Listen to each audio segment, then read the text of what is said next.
Look around you. What do you see? Colors, right? Have you ever wondered how you see those colors? Well, actually, red, green, and blue light waves make up all the colors we see. They mix and match to create whatever they want. All three together creates white light. Now, what actually happens is that the colors you're seeing are rejected by the surfaces that they're shined on. The rest of the light waves are absorbed.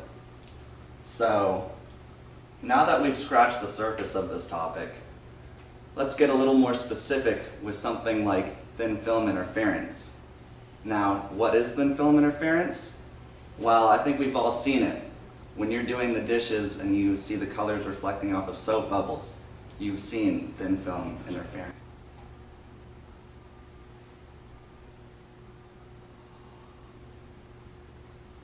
Alright, so let's look at the situation we've got here with the soap bubble. Let's just say that the source of light is the sun, and so the light beam goes out of the sun down towards the soap bubble, reflects off into our eye. Alright, now what do we know? We know that the speed of light in air is equal to c, which we'll make equal to v sub a, and we'll make the velocity of the light in the soap bubble equal to v sub b. We also know that the path difference for constructive interference is equal to m times the wavelength, m being 0, 1, 2, etc. For destructive, you just put an m plus 1/2 instead of m in there, and that'll do that. We also know that the path difference will be equal to 2t, t being equal to the thickness of the bubble, because see, a part of the light beam reflects off the top, the other part goes through, hits the bottom of the soap, and hits the bottom of that material, and then goes back up. So 2t for that. Alright, now this wavelength is not the wavelength of the light in the air, it's the wavelength of the light in the soap bubble. Alright? How do you find that? Let's start with the basics. We know that frequency does not change in mediums. We also know that frequency is equal to velocity over wavelength. So what we'll do here is we'll make v sub a over wavelength sub a equal to v sub b over wavelength sub b. Then we can solve for wavelength sub b, the wavelength of the light in the material, and we get this equation right here, v sub b over v sub a times wavelength sub a. Now, and you can just plug that into that equation and bam, you got it.